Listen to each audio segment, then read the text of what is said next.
வேத புஸ்தகத்தில் இயேசு செய்த நிறைய அற்புதங்கள் எழுதப்பட்டிருக்கிறாரு. அதில் ஒரு அற்புதம் பரிசுத்த மத்தேயு எழுதின சுவிசேஷம் 9ஆம் அதிகாரம் 1ஆம் வசனம் முதல் 8ஆம் வசனம் வரை எழுதப்பட்டிருக்கிறாரு.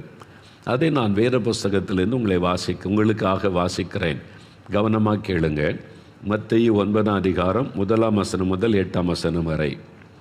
அப்பொழுது இயேசு படகில் ஏறி இக்கரைப்பட்டு தம்முடைய பட்டணத்திற்கு வந்தார். அங்கே படுக்கையிலே கிடந்த ஒரு திமிர்வாதக்காரனை இயேசுவினிடத்தில் கொண்டு வந்தார்கள். இயேசு அவர்களுடைய விசுவாசத்தை கண்டு திமிர்வாதக்காரனை நோக்கி, மகனே, திடன்கொள், உன் பாவங்கள் உனக்கு மன்னிக்கப்பட்டது என்றார். அப்பொழுது வேத பாரகரில் சிலர், இவன் தேவ தூஷணம் சொல்லுகிறான் என்று தங்கள் உள்ளத்தில் சொல்லிக்கொண்டார்கள். இயேசு அவர்கள் நினைவுகளை அறிந்து, நீங்கள் உங்கள் இருதயங்களில் பொல்லாதவைகளை சிந்திக்கிறது என்ன? உன் பாவங்கள் மன்னிக்கப்பட்டது என்று சொல்வதோ, எழுந்து நட என்று சொல்லுவதோ எது எளிது? பூமியிலே பாவங்களை மன்னிக்க மனுஷகுமாரனுக்கு அதிகாரம் உண்டென்பதை நீங்கள் அறிய வேண்டும் என்று சொல்லி திமிர்வாதக்காரனை நோக்கி, நீ எழுந்து உன் படுக்கையை எடுத்துக்கொண்டு உன் வீட்டுக்கு போ என்றார். உடனே அவன் எழுந்து தன் வீட்டுக்கு போனான். ஜனங்கள் அதை கண்டு ஆச்சரியப்பட்டு, மனுஷருக்கு இப்படிப்பட்ட அதிகாரத்தை கொடுத்தவராகிய தேவனை மகிமைப்படுத்தினார்கள். பாருங்க, இயேசு தம்முடைய பட்டணம் என்றால் கப்பர்நகூம் என்ற பட்டணம். இப்பொழுதும் அந்த பெயருள்ள அந்த பட்டணம் கலிலேய கடற்கரை அருகில் இருக்கிறது. ஆனால் அது சபிக்கப்பட்டதுனால பாழாய் கிடக்கிறது. அது இயேசுவின் பட்டணம் என்று அழைக்கப்பட்டது. அங்கே தான் அதிகமாக இயேசு தங்கியிருந்த ஊழிய செய்ததுனால அது பக்கத்தில் அழகான ஒரு பெரிய ஒரு ஏரி, அது கலிலேயா கடல் என்று அழைக்கப்படுகிறது. படகில் இயேசு வந்து அந்த கரையில் இறங்கினார். அப்பொழுது ஒரு வீட்டில் அவர் இருந்தபோது, அந்த ஊரில் இருக்கிற ஒரு வீட்டில் இருக்கும்போது வசனத்தை பிரசங்கித்து கொண்டிருந்தார். அப்போ படுக்கையிலே திமிர்வாதமாய் கிடந்த ஒரு மனிதனை சிலர் இயேசுவண்டை கொண்டு வருகிறார்கள். இவனால் நடக்க முடியாது, திமிர்வாதத்தினாலே பாதிக்கப்பட்டு விட்டான், படுத்த படுக்கையில் இருக்கிறான், கை கால்களெல்லாம் வளைந்து அது நேராக இருக்காது, அப்படியே சுருண்டு படுத்து படுக்கையிலே தான் அவனுடைய வாழ்க்கை. படுக்கையோடு கொண்டு வந்து இயேசுவுக்கு முன்னால் வைக்கிறார்கள். இயேசு அவனை சுகமாக்குவார் அப்படின்னு அவன் நினைத்து வைக்கும்போது இயேசு அவனை பார்க்கிறான். முதலாவது அவனை பார்த்து சொல்றார், மகனே, திடன்கொள், உன் பாவம் உனக்கு மன்னிக்கப்பட்டது. அப்படி சொல்லிட்டு அதன் பிறகு எழும்பு நட, இந்த படுக்கை எடுத்துக்கிட்டே போவான் வீட்டுக்கு அப்படின்னு இயேசு சொல்லுகிறார். அவன் இத்தனை வருஷமாய் சுமந்து கொண்டிருந்த படுக்கை அவன் அற்புதமாய் சுகமாக்கப்பட்டு எழுந்து படுக்கையை எடுத்துக்கொண்டு அவன் நடந்து வீட்டுக்கு போனான். ஜனங்கள் எல்லாம் சந்தோஷமாய் அற்புதம் செய்த தேவனை மகிமைப்படுத்தினார்கள். இதுதான் இந்த அற்புதம். பாருங்கள், இந்த அற்புதத்தை நீங்கள் கவனிக்கும் போது இந்த அற்புதம் நடக்க என்ன காரணம்? இந்த மனிதன் இயேசுவனிடத்தில் வந்து அற்புதம் பெற்றுக்கொண்டானே, என்ன காரணம் என்று நினைக்கிறீங்க? இயேசு கிறிஸ்து நேற்றும் இன்றும் என்றும் மாறாதவர். இன்றைக்கும் அவரை தேடி வர மக்களுக்கு அற்புதம் கட்டாயம் செய்கிறார். அவனை அந்த இயேசுவண்டை கொண்டு வந்தபோது துக்கத்தோடு வருகிறான். வியாதினால் உண்டான துக்கம் ஒரு பக்கம், பாவத்தினால் உண்டான துக்கம் ஒரு பக்கம். அதனால் தான் இயேசு சொல்கிறார், நீ திடன்கொள், மகனே என்று அழைத்து திடன்கொள், நீ பயப்படாதே அப்படின்னு சொல்லி பாவத்தையும் மன்னித்து வியாதியும் குணமாக்குகிறார். 2 அற்புதங்கள் இயேசு அவனுக்கு செய்கிறார். 2 அற்புதங்கள் அவனுடைய வாழ்க்கையில் நடக்கிறது. இன்றைக்கு அதே மாதிரி உங்களுடைய துக்கத்தை சந்தோஷமாய் மாற்ற இயேசு உங்களுக்கு அற்புதம் செய்ய போகிறார். 2 விதமான அற்புதம் ஆண்டவர் இன்றைக்கு உங்களுக்கு செய்ய போகிறார். அதைத்தான் நான் உங்களுக்கு சொல்லி ஜெபிக்க போகிறோம். இந்த அற்புதம் நடக்க காரணம் என்ன? முதலாவது, அவன் இயேசுவனிடத்தில் கொண்டு வரப்பட்டான். திமிர்வாதம் அவனை பாதித்திருந்தது. படுத்த படுக்கையில் இருக்கிறான். அவன் வீட்டை விட்டு எழும்பி நடக்க முடியாது, அவனால் எழுந்து வர முடியாது. பாருங்கள், இந்த முடக்குவாதம், திமிர்வாதம், பக்குவாத வியாதி கொண்டவங்க கூட கொஞ்சம் அப்படியே இழுத்து நடந்து வந்துடுவாங்க. முடக்குவாதம் கூட ஜாயிண்டாக வலிக்கும், விரல்கள் மடக்கப்பட்டு அப்படியே வலிச்சு வேதனையோடு, அது மாதிரி முடக்குவாதம், ஆர்த்ரைட்டிஸ் அப்படின்னு சொல்லி நரக வேதனை அனுபவிக்கிறேன்னு சொல்லி கொஞ்சம் கொஞ்சமாக அவங்க அப்படியே படுக்கையில் ஆயிடுவாங்க. இது பாருங்கள், திமிர்வாதம். அவன் அப்படியே பாதிக்கப்பட்டு அப்படியே கொஞ்சம் கொஞ்சமாக அவனுடைய சரீரம் முடக்கப்பட்டு விட்டார். பாருங்கள், இப்படி படுத்த படுக்கையில் ஆயிட்டான். இப்போது அற்புதம் செய்கிறவர் இயேசு. அவரிடத்தில் வந்தால் தானே அற்புதம் பெற முடியும். அவன் இயேசுவினிடத்திலே கொண்டு வரப்பட்டான். அதனால தான் அற்புதம் நடைபெற்றது. நீங்கள் அற்புதம் செய்கிற இயேசுவனிடத்தில் வரும்போது தான் உங்களுக்கு அற்புதம். நீங்கள் அவரை நோக்கி கூப்பிடணும், அவரை நோக்கி நீங்கள் வேண்டிக் கொள்ளணும், அவரிடத்தில் வரணும். அதனால் அப்போ தான் இயேசு அற்புதம் செய்ய முடியும். பாருங்கள், தென்கொரியா தேசத்தில் டாக்டர் பால் யாங்கிச்சோ என்ற ஒரு தேவ மனிதர் இருந்தார். உலகத்திலே பெரிய சர்ச் அவங்க சர்ச்சு. அவருடைய சபையில் 10 லட்சம் மக்கள் அவருடைய சபையில் இருந்தாங்க. ஒரு ஆராதனையில் 50,000 பேர் இருப்பாங்க. பிரம்மலிருந்து ராத்திரி வரைக்கும் வந்துக்கிட்டே இருப்பாங்க. அதில் தேவன் பயன்படுத்தின மனிதர் தான் டாக்டர் பால் யாங்கிச்சோ அவர்கள். அவர் ரொம்ப வல்லமையாக தேவன் பயன்படுத்தின மனிதர், ரொம்ப பிஸியானவர். அவருக்கு வயதான காலம் வந்து விட்டார். அவருடைய பிள்ளைகள்லாம் வாலிபர்கள் ஆயிட்டாங்க, பிஸ்னஸ்லாம் செய்து கொண்டு இருந்தாங்க. ஒரு நாள் இவர் வியாதிப்பட்டு பலவீனப்பட்டார். பிள்ளைகளுக்கு அப்பா மேலே தானே, அப்பா ராத்திரி பகல ஊழியம் செய்கிறாங்க, உடம்பை கவனிக்கிறது இல்லை, சிக்காயிட்டாங்க அப்படின்னு சொல்லி இங்கேருந்து அவங்க ஊழியன்னு சொல்லி டைமே இளைப்பாறு நாங்கள் கொண்டு வரோன்னு சொல்லி கட்டாயப்படுத்தி இவரை கூட்டிகிட்டு போயிட்டாங்க. அங்கே போய் டாக்டர் ஸ்கேன் எல்லாம் எடுத்து பார்த்து எல்லாம் செக் பண்ணி ரிப்போர்ட் எடுத்தா அவருடைய சரீரத்துக்குள்ள உள் உறுப்புகளில் 2-3 பாதிப்புகள். டாக்டர் சொல்லிட்டாங்க ரொம்ப சீரியஸ், உடனே ஒரு ஆப்ரேஷன் பண்ணணும், இல்லாட்டா உயிருக்கே ஆபத்து, இதுவரை அவங்க கவனிக்காமல் இருந்துட்டாங்கன்னு சொல்கிறாங்க.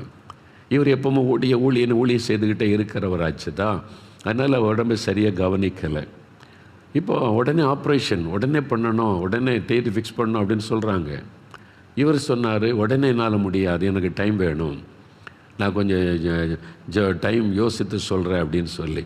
இல்லை அதுக்கெல்லாம் டைம் இல்லை, உடனே ஆப்ரேஷன் பண்ணணும், இல்லை 1 வாரம் டைம் கொடுங்க, நான் 1 வாரம் கழித்து வந்துடுறேன். பிள்ளைகிட்ட சொன்னார், 1 வாரம் கழித்து வர்றேன், நீங்கள் என்ன ட்ரீட்மெண்ட் கொடுக்கணுமோ எனக்கு கொடுங்கன்னு சொல்லேன்னு. சரி, 1 வாரம் கழித்து டைம் ஃபிக்ஸ் பண்ணிட்டாங்க.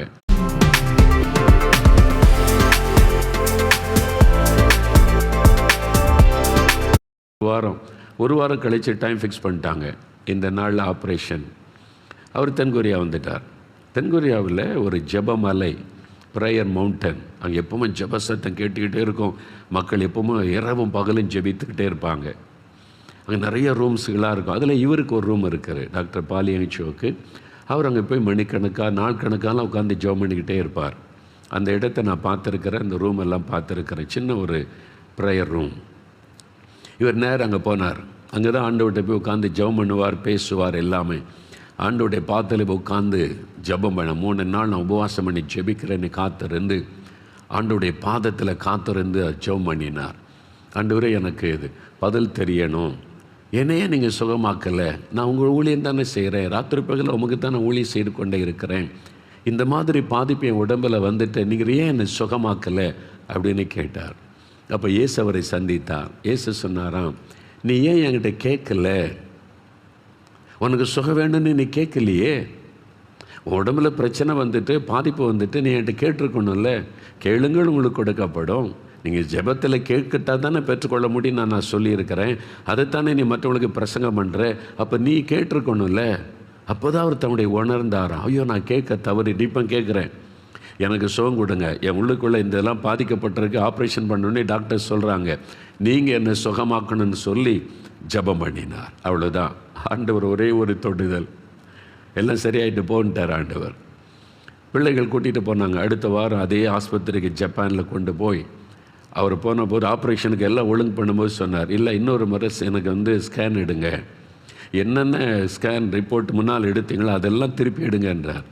டாக்டர் சொல்கிறாங்க, என்ன இருக்குது ரிப்போர்ட்டு, இப்போ தான் எடுத்தோம் போன வாரம், அதுக்குள்ளே என்ன மாற்றம் வந்துட போகுது, ஆப்ரேஷனுக்கு ஒழுங்கு பண்ணுவோம். இல்லை நீங்கள் முதல்ல இன்னொரு முறை ரிப்போர்ட் எடுத்து செக் பண்ண பிறகு தான் ஆப்ரேஷனுக்கு சம்மதிப்பேன்னு சொல்லிட்டார். பிள்ளைகள் ஐயா இன்னொன்று எடுத்துருங்க அப்படின்னு சொன்னோன்னே திருப்பி எல்லாம் ஸ்கேன் பண்ணி எல்லாம் ரிப்போர்ட்டை எடுத்தால் எல்லாம் நார்மல், அவருக்கு ஒரு பிரச்சனையும் இல்லை. டாக்டர்ஸு குழம்பிட்டாங்க, போன வாரம் எடுத்த ரிப்போர்ட்டுக்கும் இப்போ எடுத்த ரிப்போர்ட்டுக்கும் எப்படி இவ்வளோ பெரிய மாற்றம், இங்கே இவ்வளோ பெரிய பிரச்சனை இருக்குது, ஒரு பிரச்சனையும் இல்லை, என்னாச்சு இந்த மனிதனுக்கு. அவங்க கேட்டாங்க, நீங்கள் எங்கே போனீங்க, யார்கிட்ட போனீங்க, எப்படி இந்த மாற்றம் ஒரே வாரத்துக்குள்ளே. அவர் சிரிச்சுக்கிட்டே சொன்னார், எனக்கு ஒரு பெரிய டாக்டரை தெரியும், அவர்கிட்ட போய் நான் பேசினேன்னா அவர் எனக்கு சரி பண்ணி விட்டுட்டாரு அப்படின்னு சொன்னாங்க. யார் அந்த டாக்டர்? இயேசு. அவர் என்னை தொட்டார், சரியாயிட்டு, அவ்வளோதான். ரொம்ப சிம்பிள். இது அவரே சொன்னார். நாங்கள் போயிருந்தபோது அவருடைய பிரசங்கத்தில் இந்த வார்த்தையை அவர் சொன்னார்.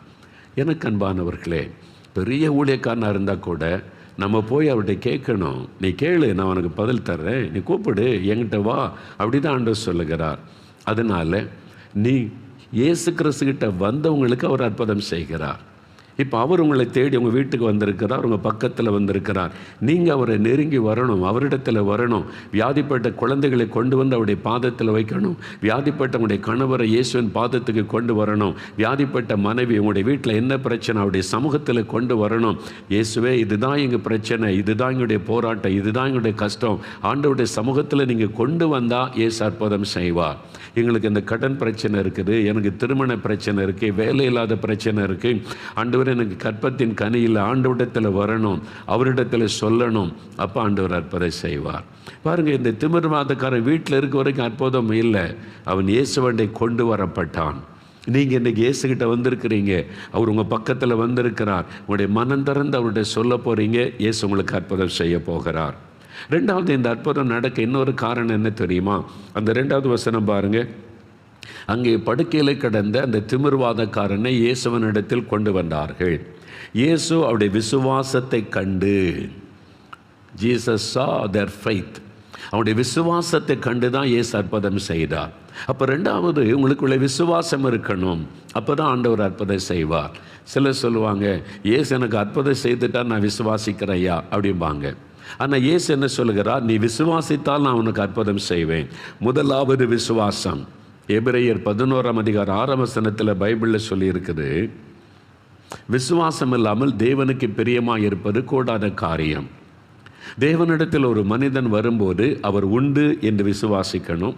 தம்மை தேடுகிறவர்களுக்கு பலன் அளிக்கிறவர், நான் ஜெபம் பண்ணினால் பதில் தருகிறவர், நான் வேண்டிக் கொண்டால் அற்புதம் செய்கிறவர் என்று விசுவாசிக்க வேண்டும்.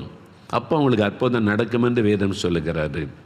நீங்கள் முதலாவது விசுவாசிக்கணும். இன்றைக்கு இயேசு எனக்கு அற்புதம் செய்வார், இன்றைக்கு என் வியாதியிலேருந்து விடுதலை தருவார், இன்றைக்கு இந்த டிப்ரெஷன்லேருந்து எனக்கு இயேசு விடுதலை தருவார், இன்றைக்கு என் கணவருக்கு இயேசு சுகம் தருவார், இன்றைக்கு என் குழந்தைக்கு இயேசு சுகம் தருவார், இன்றைக்கு என்னுடைய கடன் பிரச்சனைக்கு ஒரு முடிவை உண்டாக்குவார், இன்றைக்கு எனக்கு ஒரு வழி திறக்கப்படும், இன்றைக்கு என் குடும்பத்துக்குள்ளே சமாதானம் உண்டாகும், இன்றைக்கு இந்த பாவத்திலிருந்து எனக்கு விடுதலை கிடைக்கும், இயேசு எனக்கு இதை செய்வார் என்று விசுவாசிக்கணும்.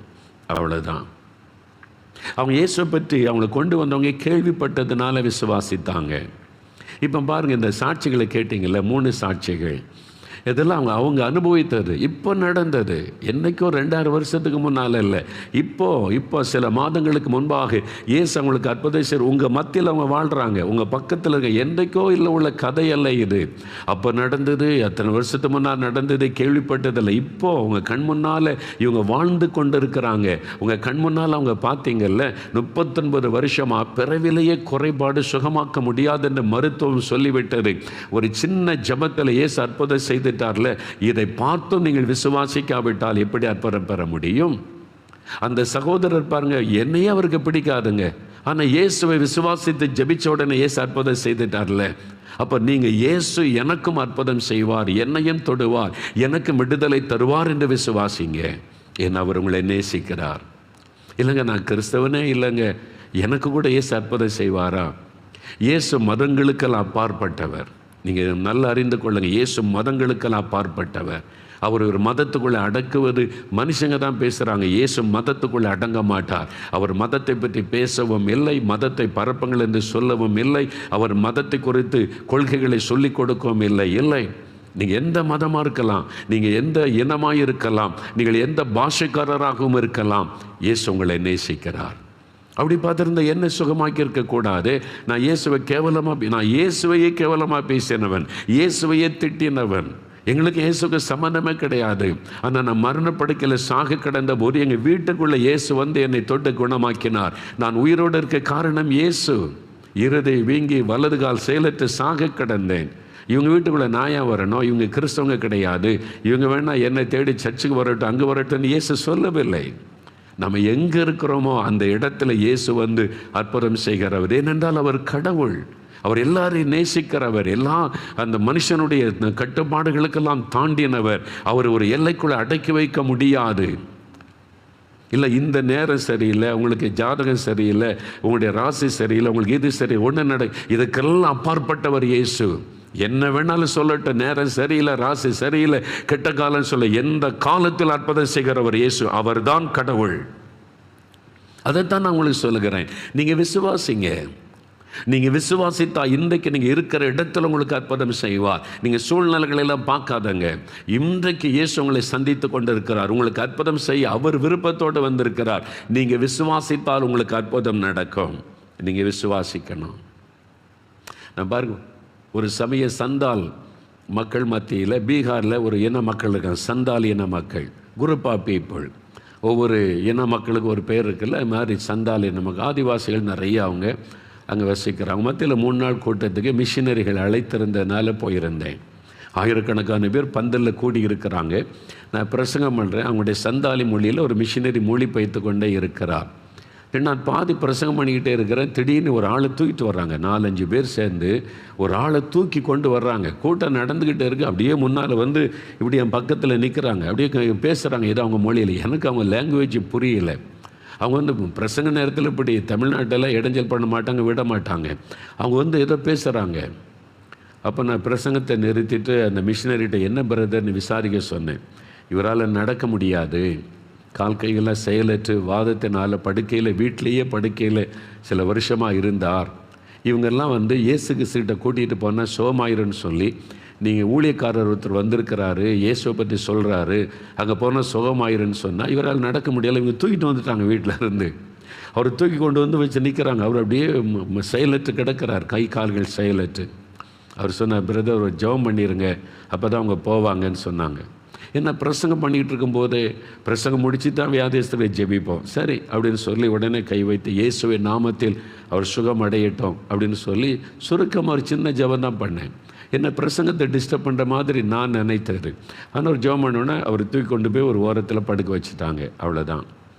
அப்புறம் ஒரு 1 மணி நேரம் கூட்டம் நடந்தது, முடிந்தது. நிறைய பேருக்கு இயேசு அற்புதம் செய்தார், சாட்சியெல்லாம் சொன்னாங்க. முடிஞ்ச பிறகு மத்தியான சாப்பாட்டு வேலை. என்ன மிஷினரிகள் கூட்டிகிட்டு போனாங்க, ஒரு இடத்துல டென்ட் போட்டிருந்தாங்க, அங்கே சாப்பாடு கொடுக்க. வந்திருந்தவங்களுக்கெல்லாம் சாப்பாடு ஒழுங்கு பண்ணி எல்லாம் கியூவில் நிற்கிறாங்களா. ஒரு ஆள் பிளேட்டை தூக்கிட்டு போனார் கியூவில். இந்த மிஷினரி சொன்னாங்க, அண்ணா இந்த ஆளை பாருங்கள் அப்படின்னாங்க. நான் பார்த்தேன், நல்லா நடந்து கை கால் அசைத்து கொண்டு கையில் பிளேட்டோட சாப்பாடு வாங்க போகிறார் கியூவில். அவரை நல்லா பாருங்கள், அவரை தெரியுதான்னாங்க. இல்லை பிரதர், அவரை பார்த்த மாதிரி எனக்கு ஞாபகம் இல்லையே, தெரியலையே அப்படின்னு. நல்லா பாருங்கன்னாங்க. நல்லா பார்த்தாலும் எனக்கு தெரியல, நான் இதானே ஃபஸ்ட் டைம் அங்கே வந்திருக்கிறேன் அப்படின்னு சொல்லி. அவன் சொன்னான், கொஞ்சம் நேரத்துக்கு முன்னால் ஒரு ஆளை தூக்கிட்டு வந்தாங்களே நடக்க முடியாமல், அந்த ஆள் தான் பாருங்கள் சுகமாகி 100க்கு 100 சுகமாகி சப்பானியாக இருந்தவர் நடந்து போகிறார். நான் ஆச்சரியத்தோடு பார்க்குறேன். அங்கே நடந்த அற்புதம் எனக்கு ரொம்ப ஆச்சரியம். நிறைய பேர் கண்கள் குருடர்கள் பார்வையடைஞ்சாங்க, செவிடர்கள் கேட்டாங்க, சப்பானிகள் நடந்தாங்க. அந்த மிஷினரிகள்கிட்ட கேட்டேன், தமிழ்நாட்டில் கூட இவ்வளோ பெரிய அற்புதத்தை நான் பார்த்தது இல்லை, இங்கே இவ்வளோ அற்புதம் நடக்குது, இயேசு இவ்வளோ அற்புதம் செய்கிறார், இந்த ஜனங்க இவ்வளோ அற்புதம் பெற்றுக்கொள்கிறாங்களே, என்ன காரணம் என்று கேட்டேன். அந்த மிஷினரி ஒரு வார்த்தை எனக்கு சொன்னார், அண்ணன் இந்த மக்களுக்கு சந்தேகப்படவே தெரியாது. பார்த்தீங்களா அந்த வார்த்தை, சந்தேகப்படவே தெரியாது. இயேசு இதை செய்வார்னா செய்வார், நாங்கள் விசுவாசிக்கிறோன்னு சொல்லுவாங்க. அந்த விசுவாசத்தை தேவன் கனப்படுத்தி அற்புதம் செய்கிறார். அவளுக்கு சந்தேகமாக வர, அது எப்படி நடக்கும், அது எப்படி நடக்கும், கேள்வியெல்லாம் கிடையாது. இயேசுவால் முடியும். இயேசு இதை செய்வார்னு செய்வார், அவர் வல்லமை உள்ளவர். அவ்வளோதான், அதான் விசுவாசம். எத்தனை வருட வியாதியாக இருக்கட்டுமே, 39 வருடங்க அவருடைய குறைபாடு, அவருக்கு அற்புதம் செய்தார் அல்லவா. 34 வருஷம் மதுபான பழக்கம் அடிமைதான இயேசு விடுதலை கொடுத்தார் அல்லவா. 24 வருஷம் டிப்ரெஷனுங்க, தினந்தோறும் மரண வேதனை, இயேசு ஒரே நாள் விடுதலை கொடுத்தார் அல்லவா. உங்கள் கண் முன்னால் அவங்க இன்றைக்கு வசிக்கிறாங்களே, இந்த அற்புதத்தை பார்த்த பிறகும் நீங்கள் விசுவாசிக்காவிட்டால் எப்படி அற்புதம் நடக்கும்? இன்றைக்கு விசுவாசிங்க. இந்த இயேசு இவங்களுக்கு அற்புதம் செய்த இயேசு எனக்கும் செய்வார் என்று விசுவாசிங்க. உங்கள் பக்கத்தில் அவர் வந்திருக்கிறார், அந்த வீட்டுக்குள்ளே வந்திருக்கிறார், அல்லது ஆஃபீஸில் எந்த இடத்துல உட்காந்து பார்க்குறீங்களோ, இப்போ உங்கள் மத்தியில் இயேசு வந்து நிற்கிறார். உங்களுக்கு அற்புதம் செய்ய அவர் ஆவலோடு காத்திருக்கிறார். விசுவாசிங்க. சரி, ஆண்டவருக்கு என்ன அற்புதம் செய்தார்? 2 அற்புதம் செய்தார் என்று சொன்னேன். முதலாவது அற்புதம் கவனிங்க, உங்களுக்கு இந்த அற்புதம் தேவை. முதலாவது அற்புதம் என்ன? இயேசு அவருடைய விசுவாசத்தை கண்டு திமிர்வாதக்காரனை நோக்கி, மகனை திடன்கொள், அன்று சொல்றார், my son be of good cheer, your son sins are forgiven. உன் பாவங்கள் உனக்கு மன்னிக்கப்பட்டது அப்படின்னு சொல்றார். இதுதான் முதலாவது இயேசு செய்த அற்புதம். பாவ மன்னிப்பை ஆண்டவர் அவனுக்கு கொடுத்தார். இதுதான் முதலாவது அற்புதம். இயேசு அவனை பார்க்கிறார். அவன் சுகமாகணும்னு அவளோடு கொண்டு வந்திருக்கிறாங்க. ஆனால் அவனுடைய பாவத்தின் நிமித்தம்தான் அந்த வியாதி. அவனுடைய பாவம் மன்னிக்கப்படாவிட்டால் சுகம் பெற முடியாது. பாவம் மன்னிக்கப்பட்டால் தான் அவன் சுகம் பெற முடியும். அவன் பாவத்தோடு சுகத்தை பெற்றுக்கொள்ள முடியாது. அதனால் தான் முதலாவது அவனுடைய பாவம் மன்னிக்கப்பட வேண்டும். அதனால் இயேசு முதலாவது ஒரு அற்புதம் செய்கிறார், அவனுடைய பாவத்தை மன்னிக்கிறார். பாவம் பயங்கரமானது. பாவம் மனிதனுடைய சமாதானத்தை கெடுத்து விடும். பாவம் ஒரு மனிதனுக்குள்ளே வியாதியை கொண்டு வந்து விடும். பாவம் ஒரு மனிதனுக்குள்ளே பிசாசு வந்து செயல்பட வழியை திறந்து விடும். பாவம் ஒரு மனிதனுடைய வாழ்க்கையில சாபத்தை கொண்டு வந்து விடும். பாவம் ஒரு மனிதனை நரகத்தின் அக்னிக்குள்ளே கொண்டு போய்விடும். பாவம் பயங்கரமானது. என்னால் அந்த பாவத்துக்கு பின்னால் இருக்கிறவன் பிசாசு. அவன் மனிதர்களை பாவம் செய்ய வைத்து அடிமையாக்கி அவருடைய சமாதானத்தை கெடுத்து அவருடைய வாழ்க்கையை சின்னாபன்னமாக்கி நரகத்துக்குள்ளே கொண்டு போகிறவன். ஆனால் தன்னை கடவுளை போல காண்பித்து கொண்டு நான் விடுதலை தருகிற மாதிரி ஏமாற்றி கொண்டே இருப்பான். இவ்வளவு பணம் கொடு, இவ்வளவு நீ காரியத்தை செய், பரிகாரமாக அதை கொடு இதை கொடு என்று. பாவ மன்னிப்பு இலவசம். இயேசு கிறிஸ்து அவருடைய எந்த பணமும் வாங்கி கொண்டு பாவத்தை மன்னிக்கவில்லை. நீ பரிகாரம் செய்வதற்கு இதெல்லாம் செய்யணும்னு இயேசு சொல்லவில்லை. என்றால் கடவுள் அவர்தான் பரிகாரி. சிலுவையிலே நம்முடைய பாவங்களை சுமந்து தீர்த்தவர் இயேசு. அவரால் உங்களுடைய பாவத்தை மன்னிக்க முடியும். ஆண்டவர் ஏன் இவனுடைய பாவத்தை மன்னித்தார்? இந்த பாவ மன்னிப்பு தான் பெரிய அற்புதம். பார்த்துக்கொள்ளுங்க. சங்கீதம் 32 சங்கீதம் 1-2 வசனத்தில் எவனுடைய அக்கிரமங்களை தேவன் மன்னிக்கிறாரோ, எவனுடைய பாவங்களை அவர் மூடி போடுகிறாரோ அவன் பாக்கியவான். அவன் தான் ஆசீர்வதிக்கப்பட்டவன். யாருடைய பாவத்தை ஆண்டவர் மன்னித்து அந்த பாவத்தை மூடி போட்டுகிறாரோ அவர்தான் உண்மையை ஆசீர்வதிக்கப்பட்டவர்கள் என்று வசனம் சொல்லுகிறார். வியாதி சரீரத்தில் வரும் போகும். பாவ மன்னிப்பு தான் ரொம்ப முக்கியம். அது உங்களுடைய சமாதானத்தை பாதிக்கிற விஷயம், நிம்மதியை பாதிக்கிற விஷயம், அது உங்களுடைய ஆசீர்வாதத்தை கெடுக்கிற ஒரு விஷயம். முதலாவது பாவ மன்னிப்பு. நான் என்ன பாவம் செய்தேன்? நிறைய பேர் அப்படி தான் சொல்லுவாங்க, நான் என்ன பாவம் செய்தேன் என்பதாக. ஒரு சமயம் நான் கன்னியாகுமரி மாவட்டத்தில் ஒரு ஊழியத்துக்கு போயிருந்தேன். அப்போ அந்த சபை ஊழியர் அவர் சொன்னார், ஒரு வயசான ஐயா நடக்க முடியாது, படுக்கையில் இருக்கிறாங்க, அவங்க கூட்டத்துக்கெல்லாம் வர முடியாது, கூட்டம் நடக்கிற இடத்துக்கு. அவங்க வீட்டில் போய் ஒரு ஜெபம் பண்ணிட்டு வர முடியுமா அவங்க கேட்குறாங்கன்னு சொன்னாங்க. சரி, நடக்க முடியாத ஒரு ஐயான்னு சொல்கிறீங்க, நான் வரேன்னு சொல்லி அவருடைய வீட்டுக்கு போனேன். ஒரு வயசான ஐயா படுக்கையில் இருந்தாங்க. என்னை கண்ட உடனே கஷ்டப்பட்டு அவர் கொஞ்சம் பேர் தூக்கி உட்கார வச்சா படுக்கையில் உட்கார்ந்தாங்க.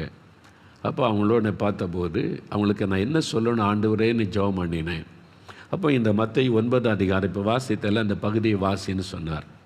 நான் அந்த பகுதியை அந்த 8 வசனங்களை வாசித்துட்டு இயேசு சொன்னார்ல, மகனே உன் பாவம் மன்னிக்கப்பட்டதுன்னு சொல்லி அவன்கிட்ட கேட்டேன், ஐயா என்றைக்காவது இயேசு உங்களை பார்த்து இப்படி சொல்லி இருக்கிறாரா, உன் பாவம் மன்னிக்கப்பட்டதுன்னு சொல்லி இருக்கிறாரா அப்படின்னு கேட்டேன். உடனே அவர் சொன்னார், நான் பாவம்லாம் ஒன்றும் செய்யலையா, நான் சர்ச்சுக்கு போக வருவேன், நான் உண்டு, என் வேலை உண்டு, நான் என்ன பாவம் செய்தேன், நான் என்ன குடித்தேனா, அடுத்த ஆள் சொத்தை எடுத்தேனா, கொலை பண்ண, பாவெல்லாம் ஒன்றும் செய்யலை, நான் பக்தியாக நான் உண்டு, நான் என் வேலை உண்டுன்னு இருக்கிறேன்னு சொன்னார். நான் பாவமே செய்யலைன்னு சொன்ன பிறகு என்னத்தை பேச முடியும்? நான் அப்படி அசந்து போனேன். வசனம் சொல்லுது, நாம் எல்லாரும் பாவம் செய்து தேவ மகிமை இழந்து போனோம் என்று வேதத்தில் சொல்லியிருக்குது. ஆனால் அவர் சொல்கிறார் பாவமே செய்யலை. என்ன பாவம் செஞ்சேன்? நான் என்ன பாவம் செய்துட்டேன் எனக்கு இப்படி நடக்குது? நிறைய பேர் பேசுவாங்க பார்த்துருக்கீங்களா? ஆனால் பீடி சிகரெட்டை ஊற்றிக்கிட்டு நான் என்னங்க பாவம் செய்துட்டேன் அப்படின்னு கேட்பாங்க. பாவம்னா குடிக்கிறது, வெறிக்கிறது, கொலை செய்கிறது, திருடுறது, அடுத்த சொத்தை அபகரிக்கிறது, இதுதான் பாவம் என்று நாம் நினைத்து கொண்டு இருக்கிறோம். அதனால் நான் என்ன பாவம் செய்துட்டேன் அப்படின்னு நம்ம கேட்குறோம். ஆண்டவரே கொஸ்டின் பண்ணுவோம், நான் என்ன பாவம் செய்துட்டேன், எனக்கு எப்படி நடக்கணும் அப்படின்னு சொல்லி. அந்த தகப்பனார் அப்படி தான் கேட்டார். அப்போ ஆண்டவரே நான் இவருக்கு என்ன சொல்கிறது? தன் பாவன்றதை உணர்வே அவருக்கு இல்லையே, என்ன சொல்ல முடியும்? உடனே ஆண்டவர் சொன்னார், வேத புஸ்தகத்தில் மார்க் எழுதின சுவிசேஷம் 7ஆம் அதிகாரத்தில் இயேசு ஒரு காரியம் சொல்கிறார். மார்க் 7ஆம் அதிகாரம் 21ஆம் வசனம் முதல் அதை எடுத்து அவனுக்கு வாசி அப்படின்னு ஆண்டவர் சொன்னார். என் உள்ளத்தில் பேசினோடனே சரி நீ ஐயா இன்னொரு வேத பகுதியை வாசிக்கிறேன் கேட்கலங்கன்னு சொன்னோன்னே சரின்னு கேட்டார். மார்க் 7ஆம் அதிகாரம் 21ஆம் வசனம் முதல் பாருங்கள்.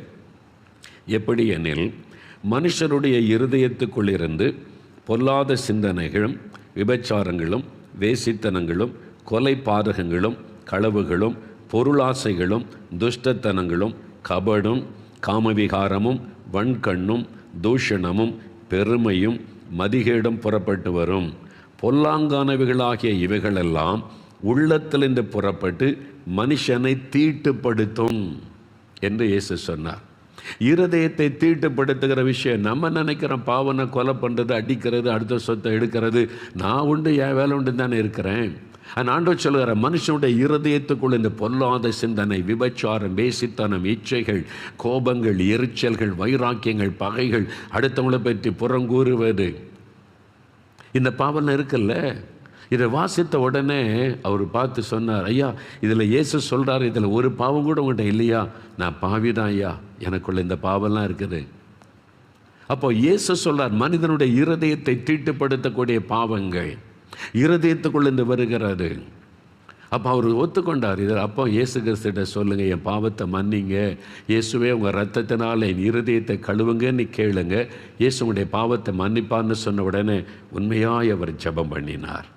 அந்த ரட்சிப்பு பாவ மன்னிப்பை பெற்றுக்கொண்டார் வயதான இந்த தகப்பனார். எனக்கு அன்பானவர்களே, இன்றைக்கு உங்களுடைய பாவம் மன்னிக்கப்பட்ட நிச்சயம் உங்களுக்கு இருக்குதா? உங்கள் பாவம் மன்னிக்கப்படணுமா? நான் என்ன செய்யணும்? முதலாவது நான் பாவி என்பதை உணரணும்.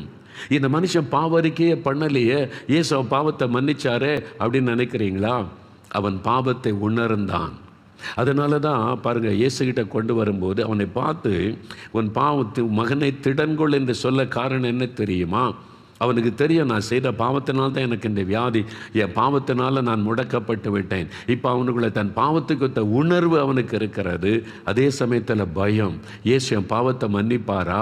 ஐயோ இவன் பாவம் செய்தவன், பாவத்தினால தான் இந்த வியாதி, கொண்டு போங்க இவனை. இவன் துன்மார்க்கமாய் நடந்தான், குடிகாரனாக இருந்தான், விபச்சாரம் பண்ணினான், இவன் அடுத்தவங்களை குடியை கெடுத்தான், அவன் மற்றவங்களை பற்றி புறங்கூறி கொண்டே அலைந்தான், ஐயோ இவன் பாவி, கொண்டு போங்க அப்படின்னு இயேசு சொல்லிவிடுவாரோ என்கிற பயம். அந்த பாவ உணர்வு அவனுக்குள்ள இருந்தது, பயமும் அவனுக்குள்ள இருந்தது. என் பாவம் மன்னிக்கப்படுமா என்கிற பயம். ஆனால் தான் வேதம் சொல்லுகிறது, மனுஷன் முகத்தை பார்க்கிறான், கர்த்தரோ இருதயத்தை பார்க்கிறார். கர்த்தராகிய இயேசு அவனுடைய இருதயத்தை பார்த்தபோது அவன் பாவத்தை குறித்த உணர்வுள்ளவனாயிருந்தான். ஐயோ நான் பாவம் செய்துட்டேனே, என் பாவத்தினால தான் இந்த வியாதி, என் பாவம் மன்னிக்கப்படுமா? இயேசு மன்னிப்பாரா? புறம்பே தள்ளிவிடுவாரா என்று பயந்தான். இயேசு சொல்லார், மகனே, அன்பாய் சொல்லுகிறார், மகனே நீ பயப்படாத, நீ பாவின்னு உன்னை புறம்பே தள்ள மாட்டேன், உன் பாவம் உனக்கு மன்னிக்கப்பட்டது. அவனுடைய இருதயத்தில் பாவத்தை உணர்ந்த மனம் திரும்பினான். இயேசு அதை பார்த்தார். அப்போ அவனுடைய இருதயத்தில் மனம் திரும்பினை, நான் பாவம் செய்துட்டேன், இந்த பாவத்திலேருந்து ஆண்டவரே எனக்கு ஒரு மன்னிப்பை வேணும், என் தவறுகளை மன்னியுன்னு ஒப்பு கொடுக்கும் போது இயேசு பாவத்தை மன்னிக்கிறார். இன்னைக்கு என்னைக்காவது உணர்ந்திருக்கிறீங்களா? ஒரு சமயம் ஒரு சகோதரர் என்னை பார்க்க வந்தார். தூத்துக்குடி பட்டணத்திலிருந்து என்னை பார்க்க வந்தார். அங்கே அப்போ தான் ஒரு கூட்டம் நடத்தி முடித்திருந்தோம். முடிஞ்சு 2 நாள் கழித்து வந்தார். ஆஃபீஸுக்கு வந்தார். அவரை பார்க்க நான் உட்காந்து பேசும்போது, உங்கள்கிட்ட ஒரு காரியம் பேசணும், என்ன விஷயம்னு கேட்டேன். நீங்கள் இந்த பிரசங்கம் பண்ண வந்தீங்கல்ல? ஆமாம். தற்செயலாக அந்த கூட்டத்துக்கு வந்தேன். எனக்கு இந்த கூட்டம் பிரசங்கெல்லாம் பிடிக்காது, சும்மா கொஞ்ச நேரம் என்னையா நீங்கள் பேசுகிறார் அப்படின்னு கேட்டேன். எனக்குள்ளே அதுலேருந்து ஒரு பாதிப்பு வந்துட்டு, ராத்திரி பகல் தூக்கமே வரமாட்டேங்குது. நீ ஒரு பாவி, நீ ஒரு பாவி, நீ மனம் திரும்ப, நீ உள்ளத்தில் யாரோ பேசிக்கிட்டே இருக்கிறாங்க, நிம்மதியாக இருக்க முடியல. அதான் அந்த பிரசங்கார்கிட்டே போகலான்னு உங்களை தேடி வந்திருக்கிறேன்னார். என்ன விஷயம்? அவருடைய கண்ணில் அவர் கண்ணீரோட வேதனையோடு சொன்னார், நான் நிறைய பாவம் செய்துட்டேன். சர்ச்சுக்கு போனாலே அரசியல் பண்ண தான் போவேன், கலாட்டா பண்ணுறது, அரசியல் பேச, சும்மா தான் சர்ச்சில் உட்காந்து இயேசுவெல்லாம் நினைக்க மாட்டேன். அது மாதிரி குடி, எல்லா பாவம், சர்ச்சிலையும் போய் அட்டகாசம் பண்ணுவேன். அந்த மாதிரி ஆள் நான். எங்கள் வீட்லேயே என்னால் பிரச்சனை, சபையிலே என்னால் பிரச்சனை, நான் யாருக்கு பிரயோஜனம் இல்லாதவன், நிறைய பாவம், அதெல்லாம் என்னை உணர்த்திக்கிட்டே இருக்கு, எனக்கு நிம்மதியாக இருக்க முடியல. என் பாவம் மன்னிக்கப்படுமா? என் பாவம் மன்னிக்கப்படுமா? நான் சொன்னேன், இயேசு உங்களை மன்னிக்க ஆயத்தமாக இருக்கிறார். நான் என்ன செய்யணும்? நீங்கள் பாவத்தை மறைக்காமல் அறிக்கையிடுங்க. நீதிமொழிகள் 28:13 பைபிளில் இருக்கிறது, தன் பாவத்தை மறைக்கிறவன் வாழ்வடைய மாட்டான், அறிக்கை செய்து விட்டு கொடுக்கிறவன் இறக்கம் வருவான். இயேசுகிட்ட அறிக்கை செய்து நீங்கள் விட்டுவிட ஒப்பு கொடுத்தா உடனே அற்புதம், மாற்றம் இருதயத்தில் வந்துடும். நாங்கள் 2 பேரும் முழங்கால் படிக்கிட்டேன் ரூமில். நான் சொன்னேன், முதல்ல நீங்கள் ஜெபம் பண்ணுங்க, அப்புறம் உங்களுக்காக நான் ஜெபிக்கிறேன்னு. அவர் சொன்னார், எனக்கு ஜெபிக்க தெரியாது. பார்த்தீங்களா, கிறிஸ்தவர், சர்ச்சுக்கெல்லாம் போவார், கமிட்டியிலெல்லாம் மெம்பர், ஆனால் சொன்னார், எனக்கு ஜெபிக்க தெரியாது. நான் சொன்னேன், இவ்வளோ நேரம் என்கிட்ட பேசுனீங்கல்ல, இந்த மாதிரி இந்த பாவம்லாம் நான் உணர்த்துறேன், அது அப்படியே இயேசுகிட்ட சொல்லுங்கள், அவ்வளோதான். என்கிட்ட சொன்ன இப்போ இயேசு நம்ம மத்தியில் இருக்கிறார், நம்ம 2 பேருக்கு மத்தியில் இயேசு 3வது ஆளாக இருக்கிறார். அதனால் கண்ணை மூடி இயேசுவை பார்த்து, இயேசுவே நான் இந்த மாதிரி பாவம் செய்துட்டேன் அப்படின்னு மனசில் தோன்றதெல்லாம் சொல்லுங்கள், அவ்வளோதான். அதான் ஜெபம்னு சொன்னேன். சரி உடனே அவர் கண்ணுக்கு மூடிட்டா. அப்படியே மெதுவாக இயேசுவேன்னு ஜெபிக்க ஆரம்பித்தார். முதல்ல ஒரு தடுமாறி ஜெபிக்க ஆரம்பித்தா அழ ஆரம்பிச்சிட்டாரு, கதறுகிறார், அழுகிறார். அப்படியே, ஐயோ நான் இவ்வளோ பெரிய பாவி, ஒரு குடிகாரை மனைவி கூட நான் துன்பப்படுத்தினவை, பிள்ளைகள் கூட என்னால் நிம்மதியில், வீட்டுக்குள்ளே என்னால் பிரச்சனை, சபையில் பிரச்சனை, எங்கே போனாலும் நான் பிரச்சனை உண்டாக்கணும், ஐயோ நான் எவ்வளோ பெரிய பாவி அப்படின்னு அறிக்கையிட்டு என்னை மன்னிச்சிருங்க மன்னிச்சிருங்க இயேசுவே மன்னிச்சிருங்கன்னு ஜெபிக்கிறார். 5 நிமிஷம் 10 நிமிஷம் 15 நிமிஷம் ஆகி போச்சு, ஜெபத்துக்கிட்டே இருக்கிறார். திடீர்னு ஜெபம் நின்று போச்சு. என்னடா அது, இந்த ஜெபமே முடியலை, பாதியில் நின்று போச்சு. நான் கண்ணை திறந்து அவரை பார்க்குறேன்.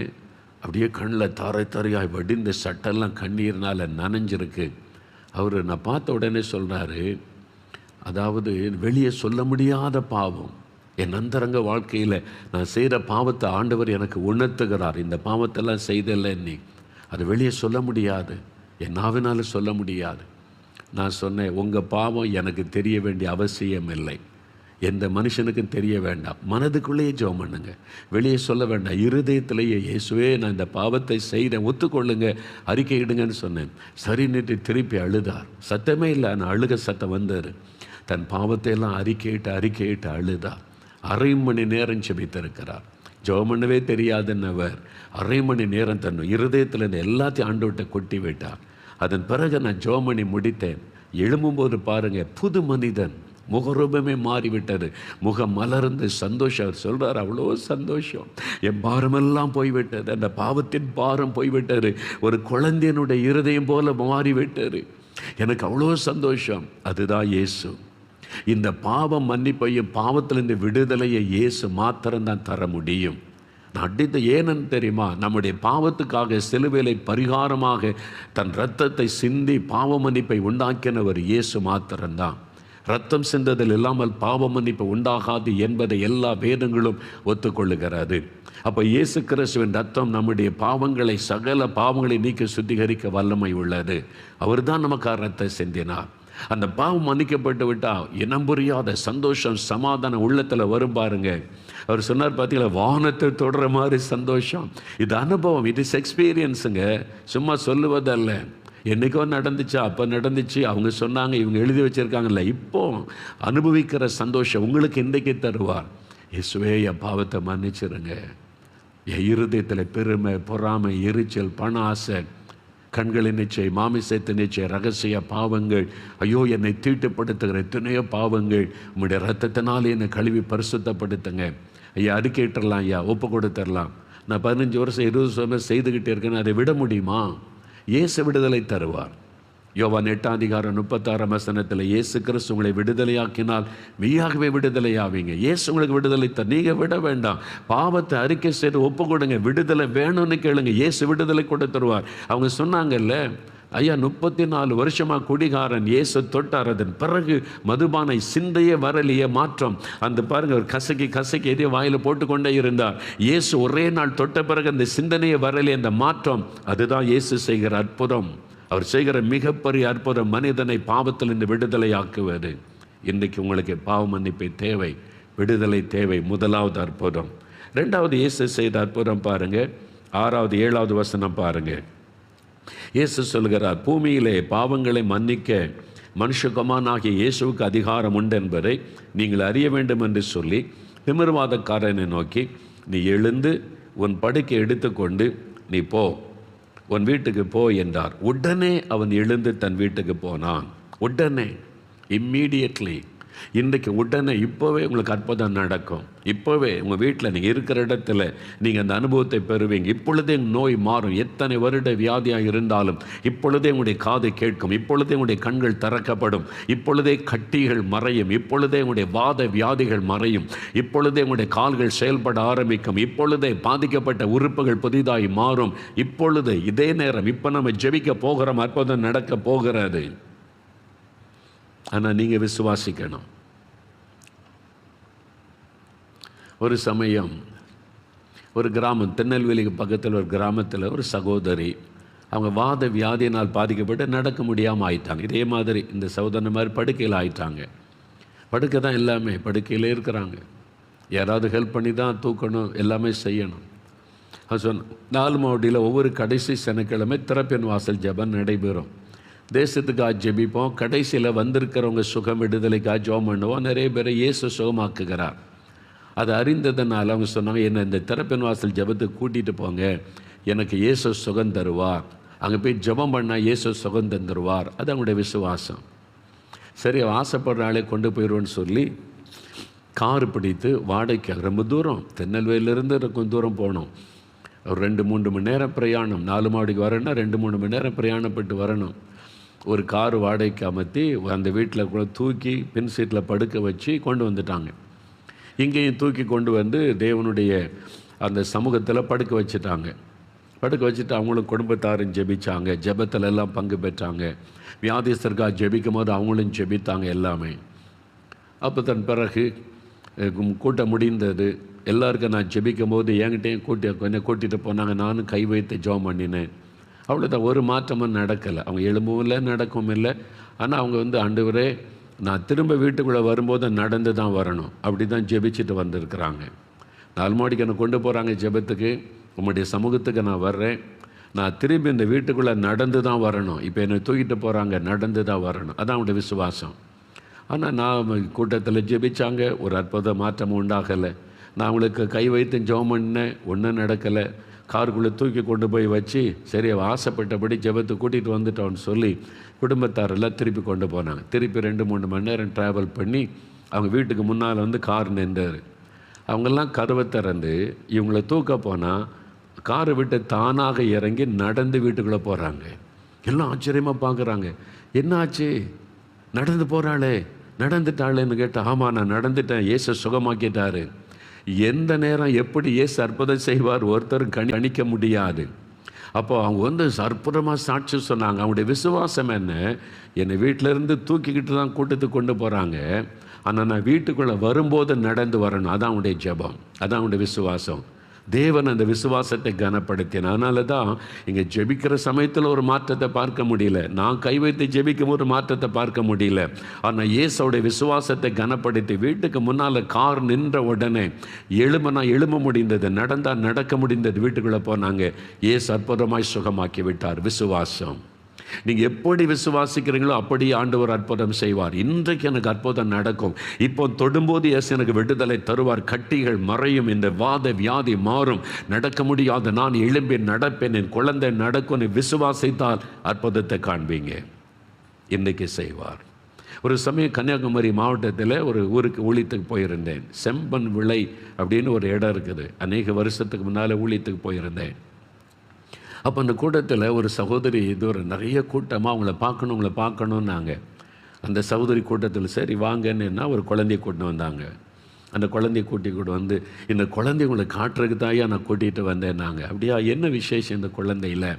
அப்போ அவங்க சொன்னாங்க, என் குழந்தையால் நடக்க முடியாது ஐயா, நடக்க முடியாமல் சப்பானியாக இருந்த குழந்தை, இந்த குழந்தைய தூக்கிக்கிட்டு தான் சர்ச்சுக்கு போகணும், தூக்கிக்கிட்டு தான் வரணும், என் குழந்தை நடக்கணுமே, இயேசு சுகம் கொடுக்கணுமே, நீ எவ்வளோ நாள் ஜெபம் பண்ணினேன். உங்கள் திறப்பின் வாசல் ஜெபத்துக்கு ஒரு நாள் குழந்தை கொண்டு வந்து ஜெபிக்கணும்னு எனக்கு ஆசை, ஆனால் இதை தூக்கிட்டு என்னால் வர முடியாது, என்ன செய்கிறது? அப்போ அன்றைக்கி சொன்ன வீட்டிலையே உபவாசம் பண்ணி ஜெபிக்கலான்னு சொல்லி ஒரு திறப்பின் வாசல் ஜெபம் அன்னைக்கு காலை 9லேருந்து 3 மணி வரை நானும் உபவாசம் பண்ணி வீட்டிலேயே சப்பானியாக இருக்கிற குழந்தை வைத்து கொண்டு நான் கருத்தாக ஜெபம் பண்ண, இயேசுவே 4 மாவடியில் இவ்வளோ பேர் ஜெபிக்கிறாங்க, நானும் அவங்க கூட சேர்ந்து ஜெபிக்கிறேன், என் குழந்தைக்கு ஒரு அற்புதம் நடக்கணும், சுகம் உண்டாகணும்னு ஜெபம் பண்ணேன். 3 மணி வரைக்கும் ஜெபம் பண்ணினேன். 3 மணிக்கு ஜெபம் முடிஞ்சிட்டு உபவாசத்தை முடித்து கிச்சனில் போய் நான் கொஞ்சம் வேலை செய்ய ஆரம்பித்தேன், சமையல் வேலைகளை கவனிக்க. திடீர்னு என் குழந்தை நடந்து என் பக்கத்தில் வந்து நிற்கிது, அம்மான்னு சொல்லி. நான் திரும்பி பார்த்தா என் பிள்ளை நடக்குது, நான் வச்ச இடத்துலேருந்து நடந்து வந்து என் பக்கத்தில் நிற்குது. எனக்கு ஆச்சரியமாகிவிட்டது. என் குழந்தைய பார்க்குறேன், இப்போ குழந்தை நல்லா நடக்குது, நடக்க முடியுது, அற்புதமான சுகம். சப்பானியாக இருந்த குழந்தைய என் ஜெபத்தை கேட்டு இயேசு நடக்க பண்ணிட்டார் ஐயா, இந்த குழந்தைய உன்னை காட்டுறதுக்கு தான் கூட்டிகிட்டு வந்தேன்னு சொன்னாங்க. அந்த தாயினுடைய விசுவாசம். நான் அந்த குழந்தையை பார்க்கவும் இல்லை, அதை தொடவும் இல்லை, நான் ஜெபிக்கவும் இல்லை. எப்படி இந்த அற்புதம் நடந்தது? இயேசு அந்த தாயினுடைய விசுவாசத்தை பார்த்தார், அவருடைய ஜெபத்தை கேட்டார், அற்புதம் செய்தார். அதனால் பாருங்க, இன்றைக்கு அதே இயேசு தான் உங்களை பார்த்து கொண்டு இருக்கிறார். என் பிள்ளைங்க ஜெபிக்க போகிறாங்க, நான் அற்புதம் செய்வேன். இன்றைக்கு உங்களுக்கு அற்புதம், இப்போ உங்களுக்கு அற்புத சுகம் உண்டாக போகிறது. விசுவாசிக்கிறீங்களா? இப்போ நம்ம ஜெபிக்க போகிறோம். இயேசுவால் எப்படிங்க இந்த அற்புதம்லாம் செய்ய முடியுது? பாவத்திலிருந்து விடுதலை, நோயிலிருந்து விடுதலை, பிறவி குறைபாடெல்லாம் நீங்குது. எப்படிங்க இந்த அற்புதம் நடக்குது? ஆச்சரியப்படுகிறீங்களா? இயேசு கிறிஸ்து வானத்தை பூமியை உண்டாக்கின சர்வ வல்லமுள்ள தேவன். அவர் மூலமாகத்தான் உலகம் முழுவதும் சிருஷ்டிக்கப்பட்டார். காணக்கூடாதவராயிருந்த அவர் மனிதன் மேலே வைத்த அன்பினால இந்த உலகத்தில் மனிதனாய் அவதரித்தார். எதுக்காக? மனிதனை பாவம், சாபம், வியாதி என்கிற வேதனை அவனை விடுதலையாக்கணுமானா அவர் தன்னுடைய பரிசுத்தமுள்ள இரத்தத்தை சிந்தி மரித்து உயிரோடு எழும்பணும். அதான் ஒழுங்கு. ஏன்னா ரத்தம் சிந்தல் இல்லாமல் பாவ மன்னிப்பு உண்டாகாது. அப்போ மனுக்குலத்திற்காக தன்னுடைய பரிசுத்தமுள்ள இரத்தத்தை சிந்தணும். பரிசுத்தமுள்ள மனிதன் உலகத்தில் இல்லை பலியாவதற்கு. ஆகவே கடவுள் மனிதனாய் வந்து பரிசுத்தமாய் வாழ்ந்து தன்னுடைய பரிசுத்தமுள்ள இரத்தத்தை சிலுவையிலே சிந்தி நமக்கு மீட்பை உண்டு பண்ணினார். அதனால தான் இயேசு கிறிஸ்துவின் மூலமாகத்தான் பாவ மன்னிப்பை பெற முடியும். இயேசு கிறிஸ்து மூலமாகத்தான் வைகுண்டம் என்கிற பரலோக ராஜ்யத்துக்கு போக முடியும். இயேசு கிறிஸ்து தான் அதற்கான பரிகாரங்களை செய்து முடித்தவர். சிலுவையில் தன்னையே பலியாய் கொடுத்தார், நம்முடைய நோய்களை சுமந்தார். 1 பேதுரு 2:24 பைபிளில் சொல்லியிருக்குது, இயேசு நம்முடைய பாவங்களை சிலுவையில் சுமந்தார். மத்தேயு 8:17 சொல்லி இருக்கிறது, இயேசு நம்முடைய நோய்களையும் பலவீனங்களை சிலுவையில் சுமந்தார். ஏசாயா 53:4 சொல்லி இருக்கிறது, இயேசு நம்முடைய பாடுகளையும் துக்கங்களையும் சிலுவையிலே சுமந்தார். கலாத்தியர் 3:13 சொல்லி இருக்கிறது, இயேசு நமக்காக சிலுவையிலே சாபமானார். நம்முடைய பாவம், சாபம், வியாதி எல்லாவற்றையும் சிலுவையிலே நமக்காக அவர் சுமந்து முடித்து தன் இரத்தத்தை நமக்காக சிந்தி 3வது நாள் மரணத்தை ஜெயித்து உயிரோடு கூட எழுந்தார். அவர் இன்றைக்கும் உயிரோடு கூட இருக்கிறார். அதனால தான் இந்த அற்புதம். என்றைக்கோ மரித்து போனார், என்றைக்கோ செத்து போனால் அவரை நம்ப வேண்டிய அவசியம் இல்லை. அவர் மரித்த உயிரோடு கூட இருக்கிறார். அந்த உயிர்த்தெழுந்த இயேசு தான் இப்போ உங்கள் வீட்டில் பிரசன்னமாக இருக்கிறார். இயேசுவே, எனக்கும் விடுதலை கொடுங்க, என் பாவத்தை மன்னிங்க, எனக்கும் சுகம் கொடுங்க, என் மனைவிக்கு சுகம் கொடுங்க, என் கணவருக்கு சுகம் கொடுங்க, என் பிள்ளைகளுக்கு, என் பெற்ற